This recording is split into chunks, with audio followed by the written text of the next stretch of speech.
Hey guys, welcome to resource point. आज हम लोग डिस्कस करेंगे पीटी 365 की लेसन जो कि हमारी इकॉनमी की है। तो काफ़ी टॉपिक कंप्लीट हो चुके हैं। एक्सटर्नल में हम लोग देख रहे थे, एक्सटर्नल ट्रेड में।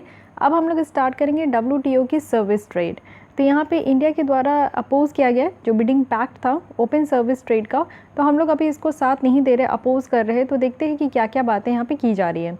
कुछ कंट्रीज़ हैं जैसे कि ऑस्ट्रेलिया है, कनाडा है, वो यहाँ पे आस्क कर रहे हैं कि कैसे इन्वायरमेंटल रिलेटेड सर्विस ट्रेड हो जो कि ज़्यादा से ज़्यादा अफोर्डेबल होना चाहिए, और यहाँ पे मार्केट ओपनिंग को इंक्रीज़ करके जितने भी डब्ल्यूटीओ मेंबर है उनके द्वारा तो ज़्यादा से ज़्यादा अब मार्केट रिलेटेड सर्विस ट्रेड की बात की जा रही है। तो ये डिमांड किया जा रहा है ऑस्ट्रेलिया, कनाडा जैसे देश का। वहीं अगर इंडिया की बात करें तो वो इस तरीके के मूव से अपोज में है। उनको ऐसा लग रहा है कि जो इम्पॉर्टेंस है बिल्ट इन फ्लेक्सिबिलिटी का डेवलपिंग कंट्रीज़ का, जो कि यहाँ पे गैट्स के द्वारा प्रोवाइड किया जा रहा है, वो इतना ज़्यादा इंपॉर्टेंट नहीं है। तो गैट्स क्या हो गया? General agreement for trade in service. Developing countries जो है उनको फ्लेक्सिबिलिटी दी गई है कि वो कुछ सेक्टर्स को ओपन कर सकते हैं या फिर कुछ टाइप के जो ट्रांजैक्शन है उसको लिबरलाइज कर सकते हैं, फ्री कर सकते हैं, या फिर अपने हिसाब से कर सकते हैं, या फिर अपनी जो एक्सटेंडिंग मार्केट है उसको प्रोग्रेस कर सकते हैं और भी ज़्यादा। तो ये कुछ डेवलपिंग कंट्रीज़ को है, यानी कि इंडिया जैसे हमारे देश जैसे जो और भी कंट्री है उनको इस तरीके का यहाँ पे फ्लेक्सिबिलिटी दी गई है। साथ ही इंडिया के द्वारा ये भी ऐड किया गया है कि अब हमें एक सीरियस डिस्कशन करने की ज़रूरत है, वो भी मोड 4 का। तो यहाँ पे मॉडल होते हैं, जैसे अभी हम लोग देख सकते हैं। तो 4 मॉडल हो सकते हैं, लेकिन हमारे द्वारा ये कहा गया कि हम लोग को एक सीरियस डिस्कशन करने की ज़रूरत है मॉडल 4 का, जो कि सर्विस नेगोशिएशन के लिए है। तो आइए पहले 4 मॉडल समझिए कि डब्ल्यूटीओ की जो है एक्सपोर्टिंग कंट्री के लिए और इंपोर्टिंग कंट्री के लिए यहाँ पे 4 मॉडल क्या है। फर्स्ट मॉडल है जिसमें कि डायरेक्ट क्रॉस बॉर्डर सर्विस होता है, यानी कि किसी भी तरीके का व्यापार हम लोग कर सकते हैं और सर्विस प्रोवाइड कर सकते हैं एक कंट्री से दूसरे कंट्री में। मॉडल 2 है जिसमें कि कंजप्शन अब्रॉड है, यानी कि बाहर में जो है हम लोग अपने सामान को दे सकते हैं और बाहर के सामान को बेटर तरीके से हम लोग कंज्यूम भी कर सकते हैं। थर्ड है क्रॉस बॉर्डर कैपिटल फ्लो, यानी कि जो बेटर तरीके से आपका कैपिटल फ्लो होता है वो भी एक कंट्री से दूसरे कंट्री में आराम से हो सकती है। फोर्थ यहाँ पे क्रॉस बॉर्डर लेबर मूवमेंट, यानी कि जैसे आप देखते हो कि हमारे यहाँ के बहुत सारे ऐसे मजदूर है या लेबर है जो कि दूसरे कंट्री में काम करते हैं। कल हमने देखा था कि जो इंडिया मालदीव्स की रिलेशन हम लोग पढ़ रहे थे विजन आइज की फेब में, तो मालदीव्स में हम लोग ने देखा कि बहुत सारे लेबर जो है ऑलरेडी हमारे हिस्ट्री, मॉडर्न हिस्ट्री जब हम पढ़ रहे थे, जब हमारे यहाँ ब्रिटिशर शासन कर रहे थे, तो उस समय उनके द्वारा भेजा गया था और हमारे बहुत सारे लेबर जो है खुशी से नहीं गए थे, वो अपने देश को नहीं छोड़ना चाहते थे, बट उनकी कंडीशन को इतना ज़्यादा मजबूर बना दिया गया था, तब जाकर हमारे यहाँ के जो मज़दूर थे वो मालदीव्स, मॉरिशस और श्रीलंका इस तरीके के कंट्रीज़ में जाकर वहाँ काम करते थे। तो वो भी एक बॉन्डेड लेबर के फॉर्म में, बंधुआ मजदूर के फॉर्म में वो काम करते थे। तो अब हमारे सरकार के द्वारा ये कहा गया है ना कि अब ऐसा कीजिए कि जो लेबर मूवमेंट है एक कंट्री से दूसरे कंट्री में, आज के भी डेट में आप देखते हो कि ये कंटिन्यू है। और भी कंट्रीज़ है, थाईलैंड है या फिर और भी देख सकते हो, जहाँ पे हमारे देश के लेबर जाते हैं और सस्ते रेट में वहाँ काम करते हैं और उनको वहाँ से फ़ायदा भी होता है। तो जो लेबर मूवमेंट हो रहा है, ऐसा नहीं कि सिर्फ हमारे ही देश से हो रहा है और भी देश से हो रहा है, तो क्यों ना इस पर हम लोग बात करें, कुछ सीरियस डिस्कशन करने की ज़रूरत है। ध्यान तो हम लोग इस मॉडल 1, 2, 3 पे पूरा करते हैं। जैसे आप देखते हो कि डायरेक्ट जो ट्रेड होता है क्रॉस बॉर्डर, वो तो होता ही है, चाहे सर्विसेज की हो, गुड्स की हो। साथ ही कंजप्शन अब्रॉड भी है, क्रॉस बॉर्डर कैपिटल फ्लो में कोई कहीं कमी नहीं है। तो ये तीनों पे तो बहुत बेहतरीन तरीके से काम हो रहा है। अब हमें ज़रूरत है मॉडल 4 पे पूरी तरीके से ध्यान देने की, ठीक है। तो इसलिए यहाँ पे जो ओपन सर्विस ट्रेड लाया गया है, तो इंडिया के द्वारा इसको अपोज किया गया और इंडिया कह रहे हैं कि instead of talking on open service trade we should focus on the model 4। तो ये हमारा स्टैंड है। वहीं अगर गैट्स की बात करें, general agreement for service in trade, ये एक्चुअली फर्स्ट मल्टीलेटरल एग्रीमेंट है जो कि सर्विसेज में ट्रेड को कवर करते हैं। ये वैसे ही है जैसे कि आपको देखने को मिलेगा कि जो ऑब्जेक्टिव है यहाँ पे गैट्स का, ये गैट का जो ऑब्जेक्टिव था ना, general agreement on tariff and trade, तो इसी के जैसा आपको देखने को मिलेगा। यहाँ पे एक फ्रेमवर्क प्रोवाइड किया जाता है जिसमें कि किस तरीके से सर्विस ट्रेड करना है, उसकी पूरी रूल्स रहती है। एक मैकेनिज्म को इस्टेब्लिश किया जाता है कंट्रीज़ के लिए कि वो अपने यहाँ कमिटमेंट बनाए कि किस तरीके से वो सर्विस में व्यापार करेंगे, क्या मैकेनिज्म वो प्रोवाइड करेंगे, जिससे कि अगर कंट्रीज़ के बीच में अगर इस तरीके का व्यापार हो रहा है, क्योंकि आप देखते हो जहाँ पे भी बिज़नेस होती है वहाँ पे कॉन्फ्लिक्ट अराइज होते हैं। तो कॉन्फ्लिक्ट अगर अराइज हो रहे इस तरीके से सर्विस में बिज़नेस करने से, ट्रेड करने से, तो उसको कौन टैकल करेगा, इसकी डिस्प्यूट रिजोल्यूशन कैसे होगी। साथ ही यहाँ पे नेगोशिएटेड की भी बात की गई है। उरुग्वे राउंड में ये था कि नेगोशिएट किया जाएगा और इसको 1995 में लाया गया। बात करें हम लोग इसको गैट की, यानी कि general agreement on tariff and trade की, तो ये पूरी बात रही यहाँ पे कि हम लोग क्या बात कर रहे हैं सर्विस ट्रेड को लेकर, हमारे मन में क्या है और WTO की क्या बातें हैं। और सर्विस ट्रेड में मॉडल 4 है, तो ये मॉडल के बारे में अभी आपसे पूछा जा सकता है मैच द फॉलोइंग करके। तो WTO बहुत न्यूज़ में था, WHO, WTO, WCO, ये सारे कुछ ऐसे ऑर्गेनाइजेशन है जो कि हर टाइम न्यूज़ में रहते हैं और ये एग्जाम पॉइंट ऑफ व्यू से भी बहुत इंपॉर्टेंट होते हैं। तो we need to focus on this topic. Okay, come to the next topic जो कि है फार्म सब्सिडीज़ इशू। देखिए फार्मिंग सेक्टर में काफ़ी ज़्यादा सब्सिडीज़ दी जाती है। सब्सिडीज़ क्या होता है कि जैसे अगर आप फर्टिलाइज़र खरीदते हैं तो 20 रुपये का कोई फार्मर जो है फर्टिलाइज़र खरीद रहा है, उसमें सरकार क्या करते हैं ना कि ठीक है आप 20 रुपये का ले लो, उसके बाद आपके बैंक अकाउंट जो भी लिंक्ड है उनमें डायरेक्ट बेनिफिट ट्रांसफ़र के थ्रू आपको यहाँ पे 7 रुपीज़ वापस कर दिया जाएगा। जब 7 रुपीज़ वापस कर दिया जाएगा यानी कि फार्मर्स ये जो फर्टिलाइज़र खरीदे वो कितने रुपीज़ में खरीदे, 13 रुपीज़ में। तो इस तरीके से आप देखो कि बहुत ही डिफरेंट सेक्टर में यहाँ पे आपका एग्रीकल्चर सेक्टर में जो है प्रोवाइड किया जाता है। तो ये एक छोटी सी एग्जांपल थी, बट अब समझते हैं कि बातें क्या हो रही है, किस तरीके की इश्यूज़ निकल कर आ रही है। एक्चुअली एक कंप्लेन निकल कर आया है कुछ डेवलप्ड देशों का, जैसे US है, कनाडा है, ऑस्ट्रेलिया है, न्यूजीलैंड है, इवन यूरोपियन यूनियन, उसके द्वारा इन सारे कंट्रीज़ के द्वारा एक तरीके का ये कंप्लेन है। और इंडिया को ये कहा गया है कि जो इंडिया के द्वारा काफ़ी ज़्यादा फार्मर्स को सब्सिडी दी जाती है, सपोर्ट की जाती है, तो प्लीज़ इसको थोड़ा सा कट डाउन कीजिए। और ये कट डाउन भी किया जाने के लिए जो कहा गया है वो एक हमारा WTO का एग्रीमेंट ऑन एग्रीकल्चर है, इसके बेसिस पे कहा गया है कि इंडिया अपने फार्मर्स को बहुत ज़्यादा सपोर्ट करते हैं, तो अब ज़रूरी है कि इसको कट डाउन किया जाए।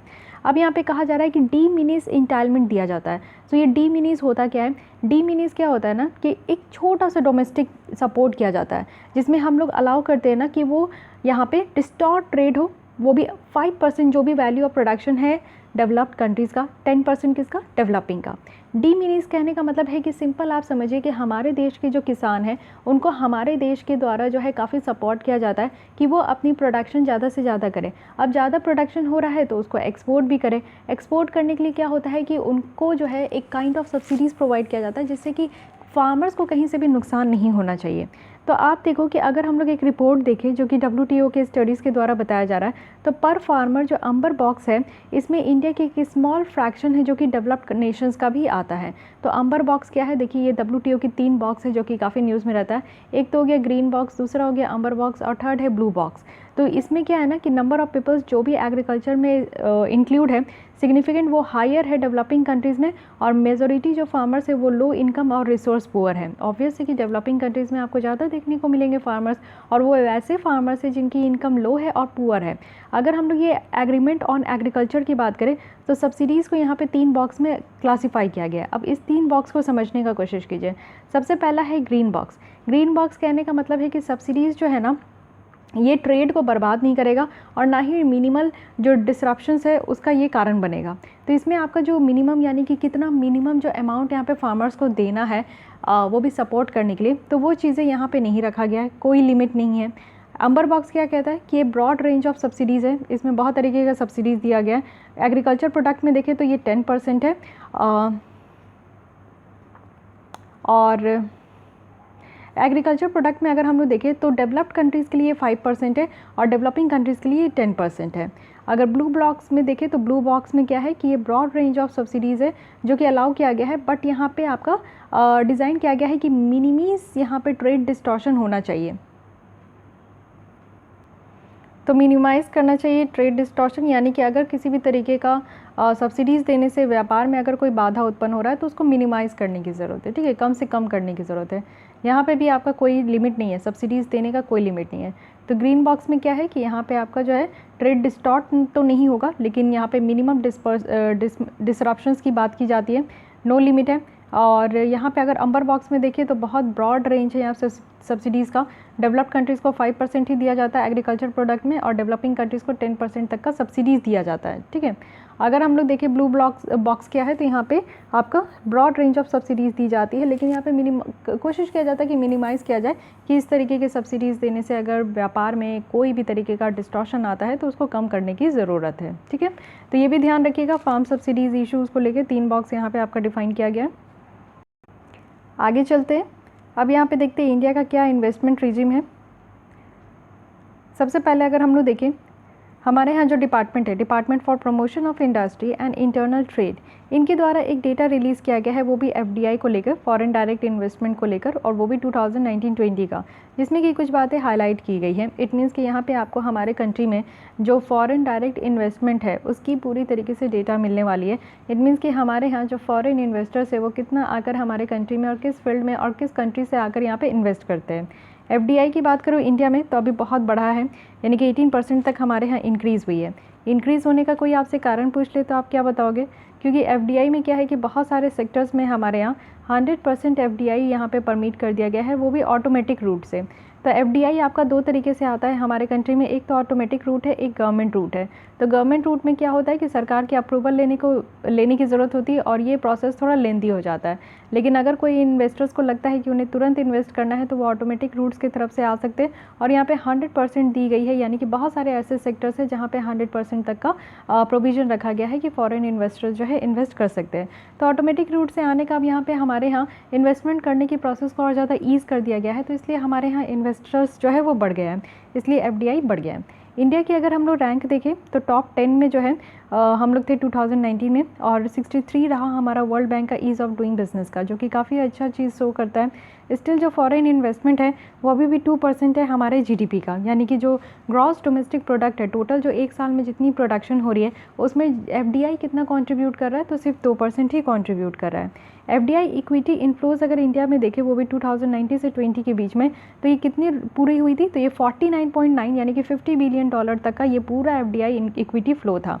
ये लोअर देखने को मिला क्योंकि आप देखो कि हमारे यहाँ जो रेमिटांस आता है वो रेमिटांस कितना आता है, यानी कि $83 billion. What is remittance? It means कि जो इंडियंस अगर बाहर जाकर काम कर रहे हैं, अर्न कर रहे हैं, उससे अगर वो बैक इंडिया में अपने फैमिलीज़ को कुछ पैसे भेज रहे हैं तो इसको हम लोग रेमिटांस कहते हैं। और इस तरीके से आप देखो कि हमारे जो लोग हैं बाहर जाकर रहते हैं, काम करते हैं, तो उनको हम लोग डायस्पोरा कहते हैं, और वो डायस्पोरा हमारे पूरे देश में फैले हुए हैं, और जिससे कि हमारे यहाँ हम लोग पूरे वर्ल्ड में टॉप में आते हैं रेमिटेंस रिसीव करने में। तो जितना हमारे पास रेमिटेंस आता है उससे कम ही हमारे यहाँ एफडीआई आता है, तो इसको भी ध्यान रखिएगा। अब इंडिया की एफडीआई अगर हम लोग प्रोफाइल में देखें तो टॉप 5 सेक्टर्स है जहाँ पे फॉरेन इन्वेस्टर्स इंटरेस्टेड है इन्वेस्ट करने के लिए। सबसे पहले सर्विस सेक्टर में करते हैं, और सर्विस सेक्टर में सबसे ज़्यादा जिस देश से आता है वो है सिंगापुर, ठीक है। और टॉप 3 डेस्टिनेशन में बताया जा रहा है कि महाराष्ट्र में 30% तक देखा गया है। उसके बाद कंप्यूटर सॉफ्टवेयर हार्डवेयर है, जो कि सबसे टॉप 5 सोर्सेज में कौन है, तो मॉरिशस है यहाँ पे। उसके बाद टेलीकम्युनिकेशन अगर हम लोग देखें तो नीदरलैंड है, साथ ही ट्रेडिंग देखें तो ये केमन आइलैंड है, और साथ ही ऑटोमोबाइल्स देखें तो ये यूएसए है। इसमें भी आप मैक्सिमम देखो कि टॉप 3 डेस्टिनेशन क्या है, तो कर्नाटक में सबसे ज़्यादा इन्वेस्ट किया जाता है जो कि 30% है। महाराष्ट्र में सबसे ज़्यादा इन्वेस्ट किया जाता है विच इज़ 30%, एंड कर्नाटक में आप सेकंड नंबर में है which is 18%, and then Delhi है जो कि 17%। तो ये भी आपसे पूछा जा सकता है कि टॉप 3 स्टेट कौन सी है हमारे यहाँ जहाँ पे सबसे ज़्यादा एफडीआई इन्वेस्टमेंट होता है, एफडीआई के थ्रू इन्वेस्टमेंट होता है, तो it is Maharashtra, Karnataka and Delhi, okay. और टॉप 5 अगर हमारे यहाँ सेक्टर पूछ लिया जाए तो it is services, computer software hardware, telecommunication, trading and automobile. तो इस तरीके से याद रखना है। और सबसे ज़्यादा टॉप जो हमारे यहाँ फॉरेन डायरेक्ट इन्वेस्टमेंट आता है वो सर्विस सेक्टर में सिंगापुर के थ्रू आता है। तो इतनी फैक्ट्स एंड फिगर है, ये सब आपको ध्यान रखने की ज़रूरत है कि ये क्वेश्चन डायरेक्ट पूछ लिया जाता है। रिसेंट डेवलपमेंट अगर हम लोग देखें कि एफडीआई में क्या क्या डेवलपमेंट किया गया, इट मीन्स कि हमारे यहाँ क्या क्या चेंजेस किया गया है एफडीआई को लेकर, ये समझते हैं। सबसे पहले तो आपको पता होना चाहिए कि डिफेंस सेक्टर में काफ़ी चेंजेस की गई है।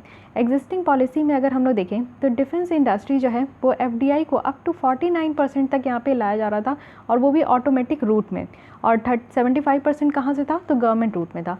डिफेंस में ऐसा इसलिए था कि गवर्नमेंट रूट में ज़्यादा परसेंटेज रखा गया था और ऑटोमेटिक रूट में कम परसेंटेज रखा गया था, just to measure the safety measures के लिए। वहीं अगर हम लोग देखें तो इससे क्या हुआ कि मॉडर्न टेक्नोलॉजी जो है और अदर रीजंस के कारण जो है हम लोग यहाँ पे इसको एक्सेस कर पाए। न्यू पॉलिसी में क्या है कि एफडीआई जो है ऑटोमेटिक रूट से अब क्या हो गया है कि ये 49% से इसको बढ़ा के 74% रखा गया है, जो कि नेशनल सिक्योरिटी एक कॉज ऑफ कंडीशन है। तो यहाँ पे आप देखो कि गवर्नमेंट रूट से 75% है, लेकिन स्टिल ये अभी भी कम रखा गया है, जो कि हमारा ऑटोमेटिक रूट में 74% है। तो ये चीज़ें याद रखिएगा, कई बार ऐसे स्टेटमेंट बनते हैं यूपीएससी में कि डिफेंस सेक्टर में जो एफडीआई है वो हमारा ऑटोमेटिक रूट में कम देखने को मिलेगा as comparison to government route में ज़्यादा है। तो येस इट इज़ ट्रू कि गवर्नमेंट रूट में ज़्यादा है, तो इसको आप ध्यान में रखिए ना, क्योंकि डिफेंस सेक्टर्स तो हमारा एक नेशनल सिक्योरिटी के बेसिस पे आता है, तो वहाँ पे हम लोग 100% तो FDI दे नहीं सकते, है कि नहीं।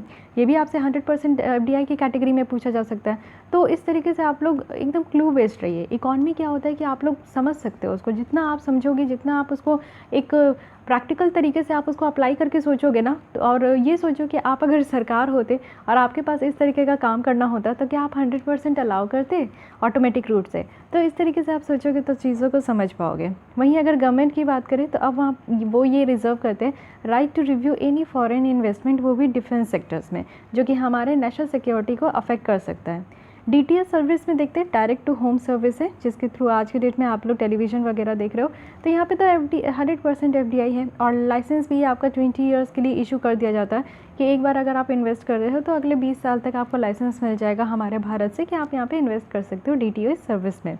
डिजिटल न्यूज़ में अगर हम लोग देखें तो यहाँ पे कैप लगाया गया है, यानी कि यहाँ पे ढक्कन पहना दिया गया है कि आप इतने ही यहाँ पे आप इन्वेस्ट कर सकते हो।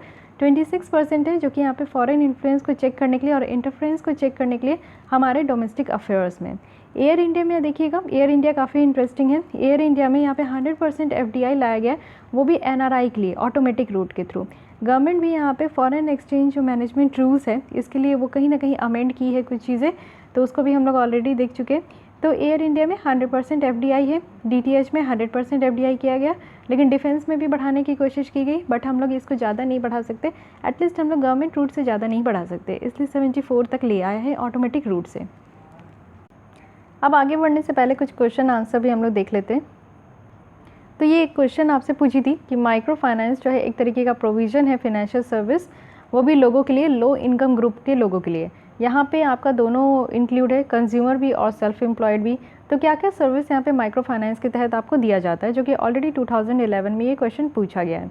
तो क्रेडिट फैसिलिटी है, माइक्रो फाइनेंस में आपको क्रेडिट दिया जाएगा, आपकी सेविंग्स को यहाँ पे फैसिलिटी है, इंश्योरेंस के लिए फैसिलिटी है और फंड ट्रांसफ़र करने के लिए भी फैसिलिटी है।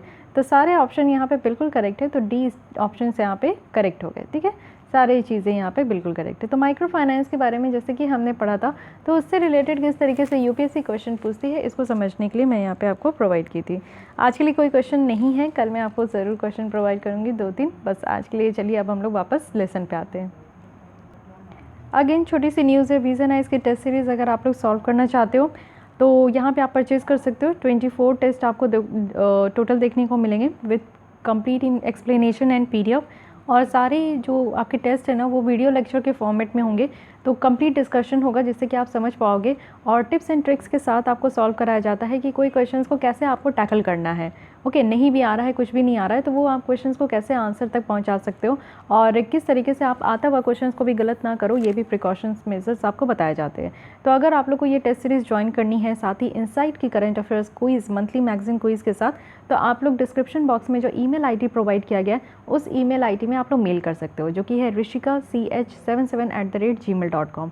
उसके तहत अगर आपकी कोई भी क्वेरीज है ना तो आप लोग वहाँ पे पुट डाउन कर सकते हो, या फिर आपको ज्वाइन करना है तो ज्वाइन करने के लिए आप इस UPI में पेमेंट करके या फिर इस नंबर पे Paytm करके आप लोग उस ईमेल ID पे अपनी स्क्रीनशॉट को भेज के फिर आपको फर्दर वहाँ पे स्टेप बताया जाएगा कि आप कैसे ज्वाइन हो सकते हो, ठीक है।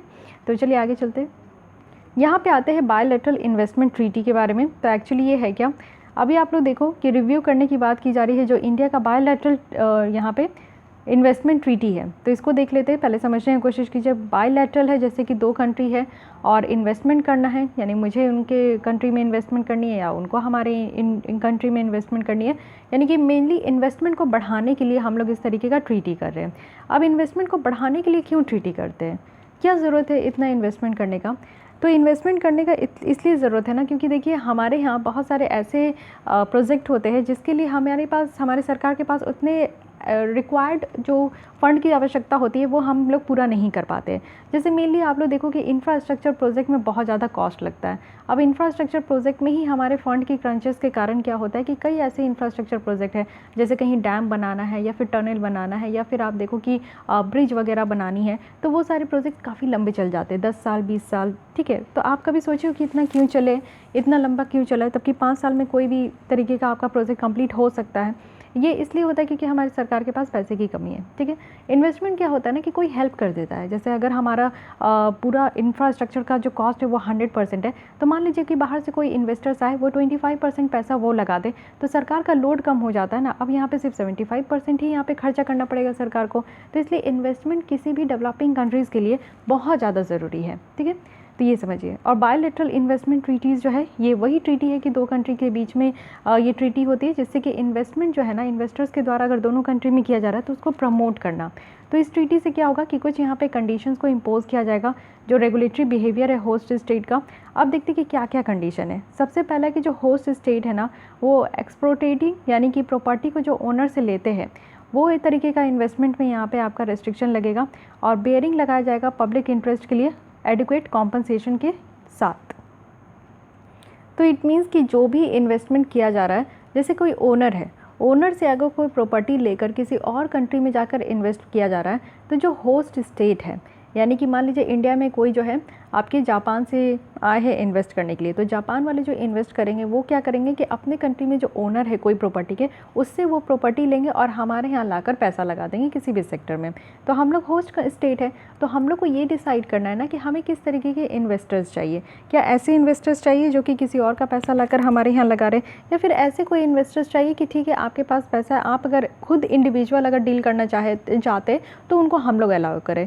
तो अगर होस्ट नेशन चाहते हैं कि वो इस तरीके का काम ना करे, यानी कि ऐसा उनके यहाँ इन्वेस्टमेंट ना हो, तो वो रेस्ट्रिक्शन भी लगा सकते हैं। और वो भी यहाँ पे अगर पब्लिक इंटरेस्ट के लिए, पब्लिक इंटरेस्ट में किसी भी तरीके का हर्ट ना हो, तो इस तरीके का जो आप देखो कि इन्वेस्टमेंट किया जाता है उसको रोका जाता है। साथ ही ऑब्लिगेशन भी इम्पोज किया जाता है होस्ट स्टेट में कि फेयर और इक्विटेबल ट्रीटमेंट होना चाहिए, जो फॉरेन इन्वेस्टमेंट है उसके साथ बेटर तरीके से ट्रीटमेंट हो।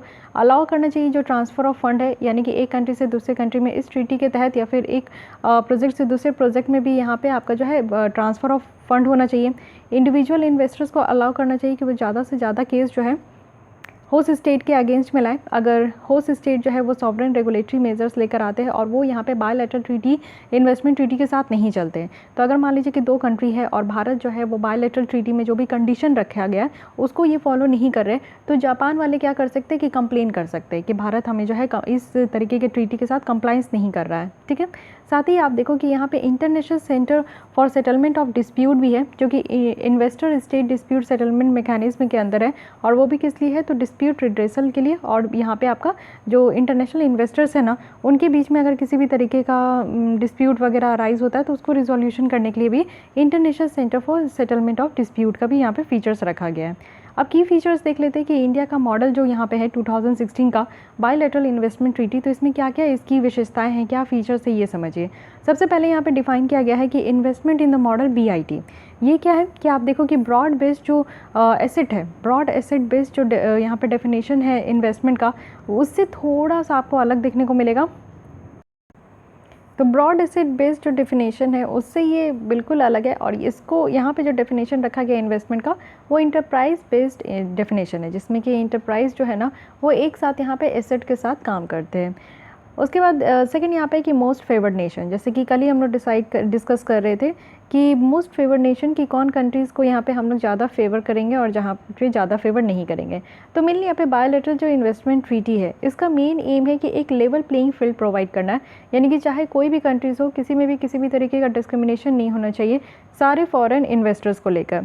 यहाँ पे होस्ट स्टेट को रोकना है कि वो इस तरीके का डिस्क्रिमिनेट ना करे डिफरेंट कंट्रीज़ के बीच में, जैसे हमारी बनती है यहाँ पे मॉरिशस के साथ तो हम उसको ज़्यादा फेवर्ड करें, और ऐसा नहीं कि हमारी पाकिस्तान के साथ ना बनती तो हम लोग उसके साथ फेवर्ड ना करें, उसको हम लोग जो है मोस्ट फेवर्ड कैटेगरी से ऐसे भी निकाल चुके हैं। तो इस तरीके का जो है ना डिस्क्रिमिनेशन नहीं करने के लिए कहता है। फेयर एंड इक्विटेबल ट्रीटमेंट होना चाहिए, इसका मतलब है कि जो भी फॉरेन इन्वेस्टर्स है उनको किसी भी तरीके का अनएक्सेप्टेबल मेजर्स से उनको यहाँ पे प्रोटेक्ट करना है होस्ट कंट्री स्टेट के द्वारा। जैसे इंडिया में अगर कोई भी फॉरेन इन्वेस्टर्स आ रहे हैं तो उन्हें हमें प्रोटेक्ट करना है कि उसके साथ किसी भी तरीके का इल ट्रीटमेंट ना हो, फेयर और इक्विटेबल ट्रीटमेंट ही होनी चाहिए, जैसा इंटरनेशनल लॉ के रूल्स में रखा गया उस तरीके से यहाँ पर उनको प्रोवाइड करना है। अब 2016 का जो हमारा मॉडल BIT है इसमें किसी भी तरीके का FET नहीं रखा गया, इट मीन्स कि fair and equitable treatment provisions है ही नहीं, क्योंकि अगर हम लोग बात करें कि जो international centre for settlement of dispute tribunal है ये यहाँ पे इंटरप्रेट करेगा और उसी में ये प्रोविजंस भी बहुत बड़े स्तर पर रखा गया है।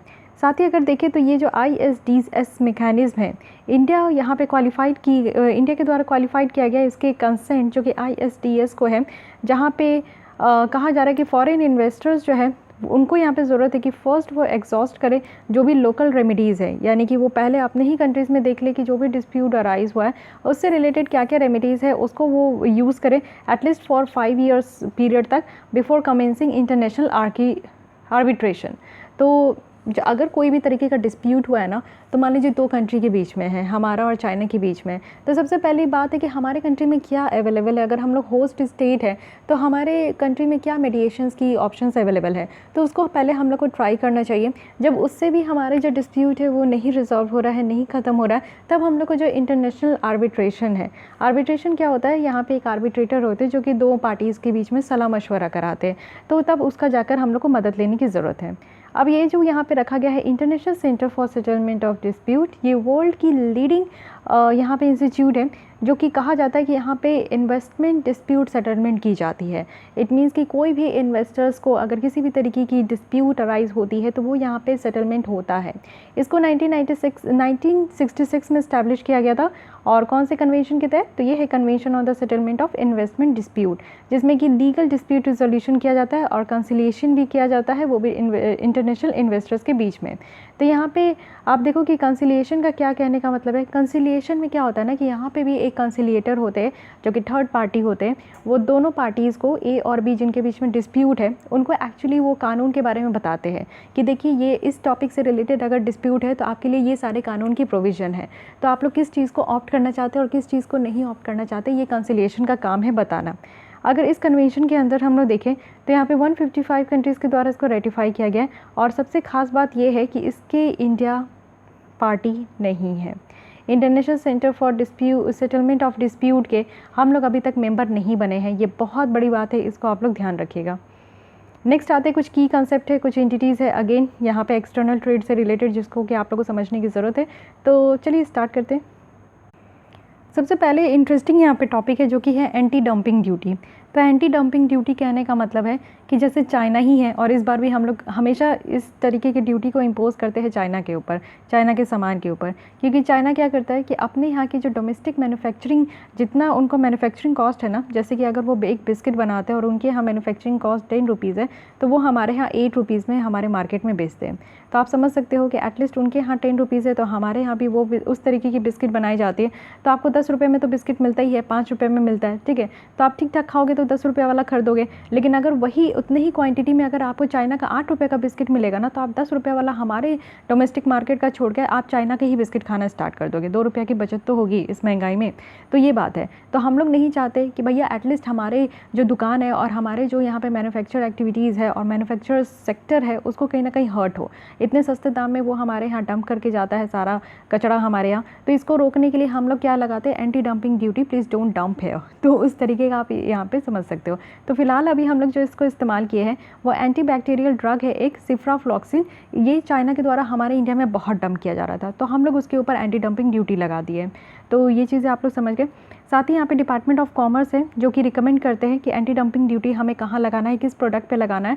साथ ही मिनिस्ट्री ऑफ फाइनेंस है जो कि इस तरीके की ड्यूटी को लगाते हैं। अब ये एक इंपॉर्टेंट पॉइंट हो गया, इसको ध्यान रखिएगा कि ड्यूटी को इम्पोज करने का अधिकार मिनिस्ट्री ऑफ फाइनेंस के अंदर है, लेकिन एंटी डंपिंग ड्यूटी रिकमेंडेशन कि हाँ ये दवा आ रहा है, जैसे कि ये आपका सिप्रोफ्लैक्सिन आया है हमारे कंट्री में, तो इसके ऊपर एंटी डंपिंग ड्यूटी लगा देना चाहिए। तो रिकमेंडेशन किसके द्वारा दिया जाता है, तो डिपार्टमेंट ऑफ कॉमर्स के द्वारा, ठीक है। नेक्स्ट है यहाँ पे केरेंस ग्रुप।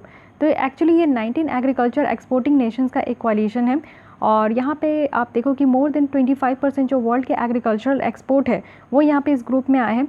एक्चुअली इसका फाउंडेशन जो है 1986 में ही ऑस्ट्रेलिया में हुआ था, और ऑस्ट्रेलिया की एक स्टेट है कैरेंस, और इंडिया इसका मेंबर नहीं है।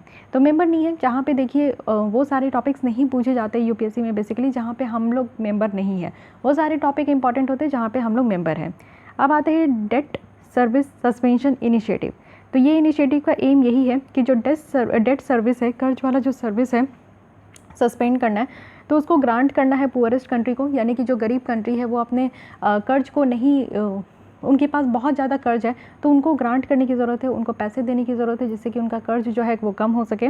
यहाँ पे पुअर कंट्रीज़ को अलाउ किया गया है कि वो अपने रिसोर्सेज को कंक्रीट कर सकते हैं पैंडेमिक में फ़ाइट करने के लिए, और मेनली इसको जो इंडोर्स किया गया है वो वर्ल्ड बैंक है, IMF है, G20 फाइनेंस मिनिस्टर है, तो ये भी ध्यान रखना है G20 ग्रुप के, ठीक है। अब आते हैं Asia Pacific group on money laundering.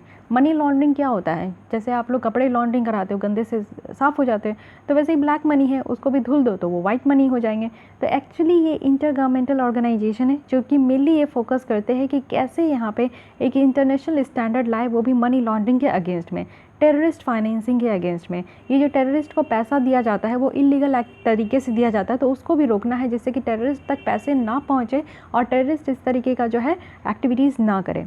साथ ही आप लोग देखो कि इंडिया इसका मेंबर है। अब इंडिया इसका मेंबर है तो ये ग्रुप आपके एग्जाम पॉइंट ऑफ व्यू से इंपॉर्टेंट हो गया। तो इस तरीके से आप लोग को पढ़ना है। अब पढ़ना तो सारी चीज़ें हैं, लेकिन रिवाइज़ करते टाइम जो है इसको आप लोग को ज़्यादा ध्यान देना है। और आप लोग जब थर्ड रिवाइज़, फोर्थ रिवाइज़ करते हो तो जो इंपॉर्टेंट सिर्फ होते हैं ना, बस उसी को रिवाइज़ कीजिए। पूरी जो ये मैगजीन उसको एक बार तो रीड आउट जरूर कर लीजिए, लेकिन जब सेकेंड थर्ड रिविजन आप लोग करते हो तो उसमें सिर्फ आपको वही पॉइंट रिवाइज़ करनी है जो कि आपके लिए इंपॉर्टेंट है, ठीक है। थर्ड आते नहीं, नेक्स्ट है ये करेंसी मैनिपुलेटर मॉनिटरिंग लिस्ट है। करेंसी मैनिपुलेटर कहने का क्या मतलब है, देखिए कई बार ये चीज़ें कहा जाता है, और चाइना तो इसके डैडी है करेंसी को मैनिपुलेट करने के लिए, क्योंकि देखिए जो भी एक्सपोर्ट हब कंट्री होते हैं ना, जो कि अपना सामान दूसरे कंट्रीज़ में बेचते हैं, तो चाइना क्या है, वो एक्सपोर्ट हब है, काफ़ी भारी मात्रा में एक्सपोर्ट करता है। तो ये क्या करता है ना कि अपने करेंसी की वैल्यू को नीचे करके डिवैल्यूएट करके रखता है। तो जब इसको बहुत ज़्यादा एक्सपोर्ट करना होता है तो ये अपने करेंसी को डिवैल्यूएट कर देता है, जिससे कि इसकी एक्सपोर्ट जो है ना वो सस्ती हो जाती है, ठीक है। तो लोड यहाँ पे चाइना को नहीं पड़ता, जिस कंट्री में इंपोर्ट होने जा रहा है उसका सामान, उस पर जो है थोड़ा लोड पड़ता है।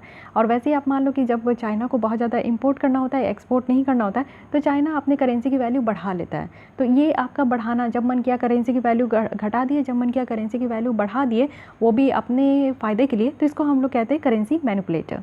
यूएस के द्वारा ऐसा कहा गया है कि इंडिया भी इस लिस्ट में इंक्लूड हो गया है, क्योंकि ऐसा हमारे ऊपर भी आरोप लगाया गया है यूएस के द्वारा, और ये लगाया गया था जो डोनाल्ड ट्रम्प चाचा थे ना, उनके द्वारा ये लगाया गया था।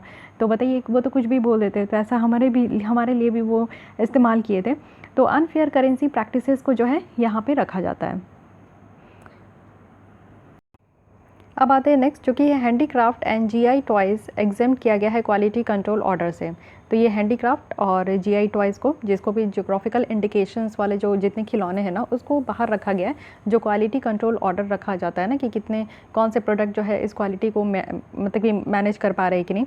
तो एक्चुअली ये स्टेप्स इसलिए लिया गया है क्योंकि हमारा जो इंडिया है उसको ग्लोबल मैन्युफैक्चरिंग हब बनाना है, सेल और एक्सपोर्ट करने में, यानी कि जो टॉयज़ है उसको हम लोग ज़्यादा से ज़्यादा बढ़ा सकते हैं। हमारा एक समय ऐसा देश था जब हम लोग टॉयज़ के जो है खादान कहे जाते थे कि हमारे यहाँ बहुत ह्यूज टॉयज़ मिलते हैं, बट चाइना की जो सस्ते टॉयज़ जो मार्केट है ना, वो हमारे ट्रेडिशनल मार्केट को पूरी तरीके से ख़त्म कर दिया है।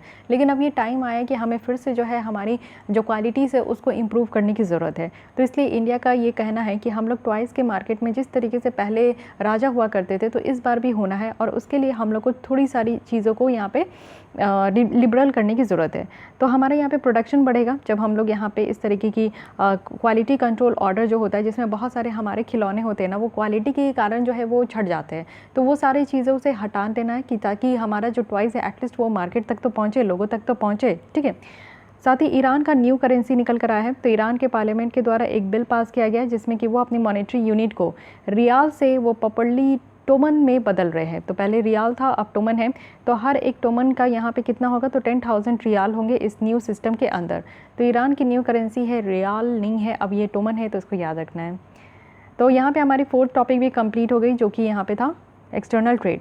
अब हम लोग स्टार्ट करेंगे labour, employment, skill development and entrepreneurship के साथ, जो कि काफ़ी अच्छा होगा, इंटरेस्टिंग होगा, क्योंकि बात करेंगे हम लोग एम्प्लॉयमेंट के बारे में और गवर्नमेंट की क्या क्या स्कीम्स है जो कि स्किल डेवलपमेंट से रिलेटेड है, उनके क्या क्या मेजर्स है। सबसे पहले एक हम लोग ये रिपोर्ट के बारे में पढ़ेंगे जिसमें कि आपको सच्चाई पता चलेगा कि हमारे कंट्री में एम्प्लॉयमेंट और अनएम्प्लॉयमेंट की रेशियो किस हद तक बढ़ चुकी है। तो आइए देखते हैं इसे। ये है पीरियोडिक लेबर फोर्स सर्वे 2018-19 का बताया जा रहा है। रिसेंटली ये जो है आपका रिलीज़ किया गया। अब ये जो इस तरीके की इतनी इंपॉर्टेंट जो रिपोर्ट है वो रिलीज़ की गई है किसके द्वारा, ये याद रखना है। तो ये है बहुत ही इंपॉर्टेंट यहाँ पे बॉडी है जो कि नेशनल सैंपल सर्वे ऑफिस है। तो पहले हम लोग इस सर्वे के बारे में समझते हैं। 2017 में इस सर्वे के द्वारा यहाँ पे ये रिपोर्ट लाया गया था, जिसमें ये एस्टिमेट किया जाता है ना कि हमारे कंट्री में कितने लोग जो है एम्प्लॉयड है और किस तरीके से अनएम्प्लॉयमेंट की जो रेशियो है वो बढ़ते जा रही है। मेनली यहाँ पे देखा जाता है लेबर फोर्स पार्टिसिपेशन रेट को, वर्कर पॉपुलेशन रेशियो को और अनएम्प्लॉयमेंट रेट को। तो लेबर फोर्स पार्टिसिपेशन जो यहाँ पे आपका रेट रखा गया है, इसका कहने का मतलब है कि कितने लोग हैं, यानी कि कितने परसेंटेज ऑफ लोग हैं जो कि लेबर फोर्स में हैं, यानी कि जो यहाँ पे काम कर रहे हैं या फिर काम अवेलेबल है और वो काम जो है करना चाहते हैं। पूरे टोटल पॉपुलेशन में कितने परसेंटेज ऑफ लोग हैं जो कि काम कर रहे हैं या काम करना चाहते हैं, टोटल पॉपुलेशन से इसको डिवाइड किया जाता है। इसको कहा जाता है कि लेबर फोर्स पार्टिसिपेशन रेशियो। ठीक है, अगर वर्किंग पॉपुलेशन रेशियो की बात करें तो वर्कर पॉपुलेशन रेशियो यानी कि कितने जो एम्प्लॉयड पर्सन है टोटल पॉपुलेशन में, टोटल पॉपुलेशन में कितने लोग हैं जो कि काम कर रहे हैं। उसके बाद अनएम्प्लॉयमेंट रेट जो है ये तो वही हो गया कि कितने लोग हैं टोटल पॉपुलेशन में जो कि काम नहीं कर रहे हैं। ठीक है, अब टाइम यूज़ सर्वे है यहाँ पे जो कि नेशनल सर्वे सैम्पल सर्वे ऑफिस के द्वारा लाया जाता है। तो ये है एनएसओ, जिसको नेशनल स्टैटिस्टिकल ऑफिसेस कहते हैं, जो कि ministry of statistic and programme implementation के तहत आते हैं। इनके द्वारा इंडिया का फर्स्ट टाइम यूज़ सर्वे यहाँ पे लाया गया है और पीरियड कब से कब तक है, तो जनवरी 2019 से दिसंबर 2019, यानी कि पूरे एक साल में यहाँ पे जो है सर्वे लाया गया है। मेनली इस टाइम यूज़ सर्वे का क्या ऑब्जेक्टिव है, इसका यही ऑब्जेक्टिव है कि देखना है कि कितनी पार्टिसिपेशन हो रही है आदमियों की, महिलाओं की, अदर ग्रुप्स ऑफ पर्सन की, जो कि पेड और अनपेड एक्टिविटीज़ में वो इंक्लूड है। पेड कहने का मतलब है कि जैसे आप देखो कि यहाँ पे जो भी काम किया जा रहा है वो बेटर तरीके से उनको जो है उतना उनको मिल रहा है। अनपेड में कहा जाता है कि उनको उस हिसाब से पैसे भी नहीं मिलते हैं, समटाइम्स तो बहुत ज़्यादा लो वेजेस में ही रख लिए जाते हैं और काम भी करते हैं लोग, क्या करें, अनएम्प्लॉयमेंट की मार ही इतनी है। तो यहाँ पे ये क्या हो गया, ये टाइम यूज़ सर्वे हो गया। ठीक है, तो टाइम यूज़ सर्वे है कि कितने आदमी, कितने विमेन और अदर ग्रुप्स ऑफ पर्सन जो है वो इंगेज्ड है काम में। तो इसको भी याद रखिएगा क्योंकि ये पहला है और ये लाया किसके द्वारा गया है, तो प्लीज़ डोंट बी कंफ्यूज, ये NSSO नहीं है, ये NSO है, नेशनल स्टैटिस्टिक्स ऑफिस। ठीक है, यहाँ पे देखिए बताया जा रहा है कि लॉस्ट प्रोग्रेस है। अनएम्प्लॉयमेंट की अगर हम लोग बात करें तो ये आपका बढ़ते ही जा रहा है और अनएम्प्लॉयमेंट रेट आप देख सकते हो 2018-19 की बताए तो 5.8 है और इससे पहले कितना था, तो 6.1 है। उसके बाद यहाँ पे लेबर पार्टिसिपेशन जो रेट है वो भी आप देख सकते हो कि बढ़ रहा है और साथ ही साथ वर्कर पॉपुलेशन रेट भी बढ़ रहा है, अनएम्प्लॉयमेंट भी यहाँ पे बढ़ रहा है, रूरल एम्प्लॉयमेंट भी यहाँ पे आपका बढ़ ही रहा है और फीमेल पार्टिसिपेशन रेट जो है वो भी यहाँ पे थोड़ा सा घट गया है, तो ये ध्यान रखना है। ठीक है, अब आते हैं लेबर कोड, काफ़ी इंपॉर्टेंट है ये लेबर कोड। ये आपका जो EPFO है ना, इस बार देखिए एडमिट कार्ड आपकी आ चुकी है, आई होप कि आप लोग डाउनलोड कर लिए हो, देख लियो। अभी तक तो कोई नोटिफिकेशन नहीं है, अब आपको समझ में आ रहा है कि एग्ज़ाम होने वाला है, तो प्लीज़ इस हिसाब से मत पढ़िए कि एग्ज़ाम जो है आपका कैंसिल हो जाएगा, क्योंकि ये 2020 की ही एग्ज़ाम है और अभी तक कंडक्ट नहीं कराई गई है। तो मुझे लगता है कि इस बार हो जाना ही होगा। देखते हैं आगे क्या UPSC यहाँ पे स्टेप्स लेती है, बट आप लोग अभी एकदम जैसे प्रिपेयर कर रहे हैं वैसे ही प्रिपेयर कीजिए। और उसमें एक आपका टॉपिक भी है लेबर कोड, जो कि काफ़ी इंपॉर्टेंट है, तो इसको समझते हैं। रिसेंटली क्या हुआ है कि पार्लियामेंट के द्वारा 3 लेबर कोड बिल लाया गया है। एक है ऑक्यूपेशनल सेफ्टी, दूसरा है health and working condition code 2020 और थर्ड है इंडस्ट्रियल रिलेशन कोड 2020 और द कोड है वो है सोशल सिक्योरिटी 2020। तो इतने सारे कोड लाए गए हैं, मेनली ये 3 कोड है। और इससे पहले आप देखो कि 3 कोड को यहाँ पे मिलाकर जो है एक कोड लाया गया है, जो कि कोड ऑन इंडस्ट्रियल रिलेशन 2020 है। तो एक एक करके हम लोग सब में देखेंगे। तो सबसे पहले जो कोड ऑन इंडस्ट्रियल रिलेशन 2020 है, इसमें कौन कौन से पहले के ऐसे कोड है, कोड कहने का मतलब कुछ नहीं, ये कानून का ही दूसरा वर्ड है। ठीक है, ये है ट्रेड यूनियन एक्ट 1926 का, इंडस्ट्रियल एम्प्लॉयमेंट एक्ट 1946 का और इंडस्ट्रियल डिस्प्यूट एक्ट 1947 का। इन तीनों कानून को मिलाकर एक कानून लाया गया जो कि है कोड ऑन इंडस्ट्रियल रिलेशन। बात करेंगे इंडस्ट्रियल रिलेशन में मेजर प्रोविजन क्या है, तो मेनली यहाँ पे डिफाइन किया गया है कि कौन वर्कर्स होते हैं। यहाँ पे बताया गया है कि वर्कर्स यानी कि कोई ऐसे पर्सन जो कि काम करते हैं हायर में, यानी कि उनको हायर किया गया है कि आइए आप यहाँ इस इंडस्ट्री में काम कीजिए। और साथ ही साथ यहाँ पे उस तरीके के पर्सन को बाहर रखा गया है जो कि मैनेजरल या फिर एडमिनिस्ट्रेटिव कैपेसिटी में काम कर रहे हैं, यानी कि इंडस्ट्री में जो मैनेजमेंट पोस्ट में होते हैं ना, उन सारे लोगों को यहाँ पे इस कोड में नहीं रखा गया है। ठीक है, या फिर सुपरवाइजरी कैपेसिटी में है, जिनकी यहाँ पे आप वेजेस देखो 18,000 से ज़्यादा है, यानी कि जो अर्न कर रहे हैं 18,000 से ज़्यादा पर मंथ, तो उनको यहाँ पे वर्कर्स के कैटेगरी में नहीं रखा गया। वर्कर्स के कैटेगरी में है यानी कि जिनको हायर किया गया, जिनको काम दिया जा रहा है और वो काम करके 18,000 से कम की सैलरी लेके जा रहे हैं। स्टैंडिंग ऑर्डर के बारे में बताया जा रहा है कि सारे इंडस्ट्रियल इस्टेब्लिशमेंट यानी कि जिसमें कि 300 वर्कर्स है या उससे ज़्यादा है, तो उनको अपने यहाँ एक स्टैंडिंग ऑर्डर लेकर आना है। स्टैंडिंग ऑर्डर कैसा, तो उनको यहाँ पे वर्कर को क्लासीफाई करना है, उनको बताना है कि उनका क्या काम है, काम के हिसाब से, घंटे के हिसाब से छुट्टी क्या देना है, पर डे कितना काम करना है, वेज रेट क्या होगा, उस हिसाब से उनको क्लासीफाई करना है। उनकी एम्प्लॉयमेंट की टर्मिनेशंस को लेकर बात करनी है। अगर उनको किसी भी तरीके की परेशानी है वर्कर को, तो उनके लिए एक कंप्लेन मोड भी होना चाहिए, जैसे ग्रीवियंस रिड्रेसल है, जहाँ पे वो अपनी परेशानियों को व्यक्त कर सके। प्रायर परमिशन की ज़रूरत है गवर्नमेंट का, अगर वो यहाँ पे क्लोज़ करना चाहते, ले ऑफ करना चाहते या रिथ्रेंचमेंट करना चाहते हैं। इट मीन्स कि कोई भी यहाँ पे अगर इंडस्ट्री है जिसमें एटलीस्ट 300 वर्कर हैं और उनको यहाँ पे क्या है ना कि अगर इस्टेब्लिश करनी है इस तरीके से 300 वर्कर के साथ, तो सबसे पहले उनको यहाँ पे प्रायर परमिशन लेना होगा सरकार से बिफोर क्लोजर या फिर ले ऑफ और रिथ्रेंचमेंट। यानी कि इस तरीके की इंडस्ट्री लाने से पहले, जहाँ पे 300 वर्कर होंगे एटलीस्ट, तो इस तरीके की इंडस्ट्री को सेटअप करने से पहले सरकार से परमिशन लेने की ज़रूरत है। सेंट्रल गवर्नमेंट को यहाँ पे एम्पावर किया गया है सिर्फ कि वो यहाँ पे अलाउ कर सकते हैं थ्रेशोल्ड, और वो भी किस लिए, थ्रेशोल्ड को बढ़ाने के लिए, यानी कि नंबर ऑफ़ वर्कर्स को बढ़ाने के लिए, वो भी थ्रू नोटिफिकेशन। अब यहाँ पे प्रॉपर नेगोशिएटिंग यूनियन और काउंसिल भी है, यानी कि नेगोशिएटिंग अगर यूनियन की बात करें तो यहाँ पे आप देखो कि more then 1 registered trade union workers होंगे जो कि यहाँ पे काम करेंगे, और जो ट्रेड यूनियन है जिसमें कि more than 51% workers as a member है, तो उनको यहाँ पे सोल नेगोशिएटेड यूनियन कहा जाएगा। यानी कि जहाँ पे पूरी इंडस्ट्री में 51% से ज़्यादा अगर वर्कर्स है तो वो सोल होगा, यानी कि पूरी तरीके से वही नेगोशिएटिंग यूनियन होगा। लेकिन अगर एक से ज़्यादा registered trade union of worker होगा तो वो यहाँ पे आपका नेगोशिएटिंग काउंसिल होंगे। तो सोल नेगोशिएटिंग काउंसिल कौन होंगे, जिसमें कि 51% से ज़्यादा वर्कर्स होंगे। नेगोशिएटिंग काउंसिल कौन होंगे, in case no trade union जो है वो एलिजिबल है, यानी कि कोई भी ऐसा ट्रेड यूनियन जो कि एलिजिबल नहीं है सोल नेगोशिएटिंग यूनियन बनने के लिए, तो फिर वहाँ पे नेगोशिएटिंग काउंसिल को फॉर्म किया जाएगा, और जो यूनियन के रिप्रेजेंटेटिव होंगे वो एटलीस्ट 20% ऑफ वर्कर्स होने चाहिए एज ए मेंबर। ठीक है, तो ये डिफरेंस समझ में आ गया। यहाँ पे आपका सिर्फ परसेंटेज का है, 51% ऑफ वर्कर होंगे तो सोल नेगोशिएटिंग यूनियन बनेगा, और नेगोशिएटिंग काउंसिल बनेगा जब वहाँ पे at least 20% of worker as a member होंगे। फाइन। फिर है ट्रिब्यूनल है, यानी कि कोई डिस्प्यूट अराइज होता है इंडस्ट्रीज़ वगैरह में, तो उसको सेटल करने के लिए, तो इंडस्ट्रियल डिस्प्यूट को सेटलमेंट करने के लिए यहाँ पे ट्रिब्यूनल बनाए जाएंगे, और हर एक इंडस्ट्रियल ट्रिब्यूनल में यहाँ पे जुडिशियल मेंबर होंगे और एडमिनिस्ट्रेटिव मेंबर भी होंगे, यानी कि जज वगैरह भी होंगे और एडमिनिस्ट्रेटिव मेंबर भी होंगे। यहाँ पे कोड रहेगा कि हर एक तरीके के डिस्प्यूट को क्लासीफाई किया जाएगा कि उसको कैसे डिस्चार्ज करना है, डिसमिस करना है, ठीक है, फिर कब टर्मिनेट करना है, ये सारी चीज़ों को।